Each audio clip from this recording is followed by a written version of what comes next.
This holo is special. How special? Well, just see for yourselves.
I'm sure you have many questions.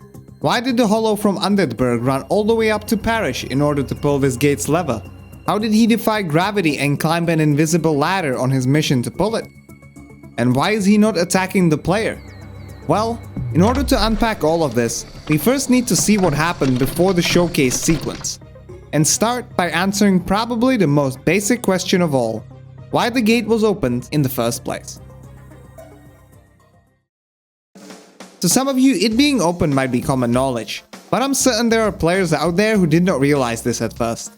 The gate separating the Hellkite Bridge and the area around the Black Knight Tower is closed by default and must be opened by the player. The only way to do that is to navigate directly through Hellkite's Wrath on the bridge, but most players will initially opt to take the long way under, surfacing directly behind the shut gate. Whether they end up opening it before proceeding further or not, this creates a sense that similar gates might likewise be closed by default. Suitably, a gate of the exact same type is placed immediately within the next area. This gate, however, is not closed by default, although to some that's what it might have seemed like in their first playthrough.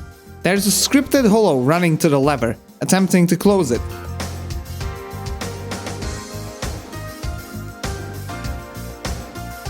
Most casual players will not traverse the area fast enough to notice the holo, and upon clearing it from enemies will conclude that the gate has always been shut. But watching any speedrun navigating this area, the existence of the holo task to shut the gate is quite clear. You can either make it through on time, and then the holo closes the gate behind you, or you can opt to kill the holo before he pulls the lever, resulting in the gate staying open. Therefore, this answers the first basic question of how this gate might be opened on the initial run-through. Additionally, as you can see, this holo resembles similar traits to the one we saw in Burg earlier. Laser focused on the lever, completely ignoring the player. His life's goal is to pull it, and nothing will stand in his way. Killing him should then logically lead to the end of this sequence, right? There is one more attribute connecting the holo from Undead Parish to the one from Undead Burg. Both are situated near an object they are scripted to interact with, one being the lever, the other this door which the holo opens as the player gets close enough the first time. This is a pretty big deal, as only some enemies in Dark Souls might interact with AI interactable objects. Not every object is scripted to allow the AI to use it either. For example, the only other lever with such special properties besides the Parish one is located in the catacombs, where Patches messes with it. Although AI programmed to interact with objects is scarce, it just so happens that there are two instances of such enemies in close proximity set on one map plane. The areas of Undead Burg and Parish are connected and loaded at once. This is crucial for this hilarious glitch to work. Once we get close enough to the gate and enter an area of a trigger responsible for the lever, a game event sets a flag connected to it. Then, the game asks two things: is the flag set, meaning is the player close enough, and also whether the gate is open. As long as these two conditions are met, the event starts sending a broadcast signaling the special enemy AI to interact with the lever. Importantly, the broadcast is sent to the entire map, not just close proximity. However, it is also only run for 5 seconds, which should ensure that if the holo nearby doesn't reach the lever and close the gate, the broadcast will end.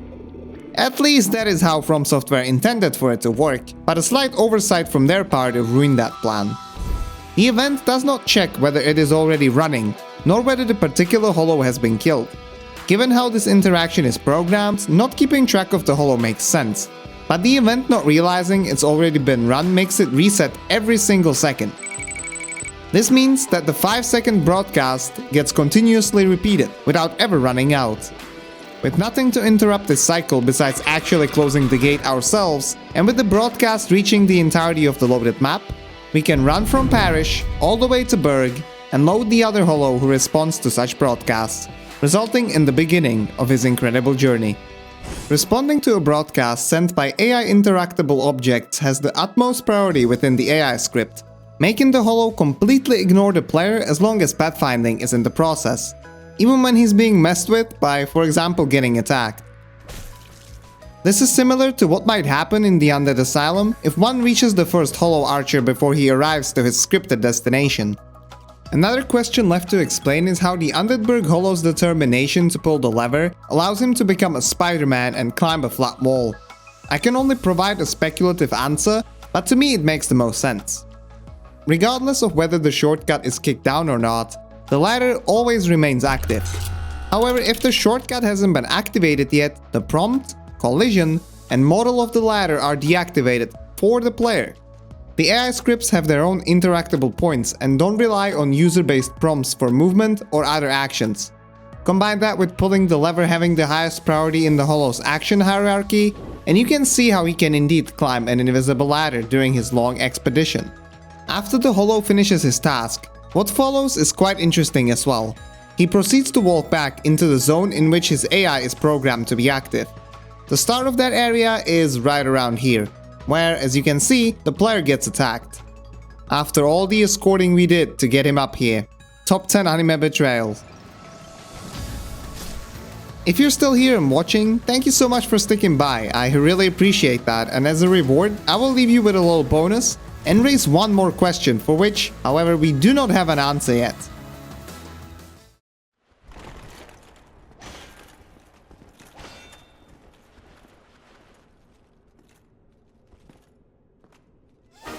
So yeah, that was really weird. This escapade only happens if the gate holo was killed before finishing his task of pulling the lever, and then Lotric was forced to leave his cell. What's extremely strange is that Lotric uses empty logic AI, meaning he's only been given a battle AI handling combat. There's basically nothing in his script that should allow him to pull any lever, no matter whether it's scripted for AI interaction or not. Of course, besides questioning how Lotric is able to pull anything, perhaps the bigger question is what in the blue hell is he pulling in the first place? Was there supposed to be a lever here that got scrapped during development? Or is this an engine bug?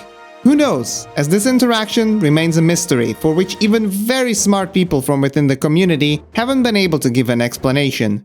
It seems like we still have plenty to learn about Dark Souls and the intricacies hiding within its code.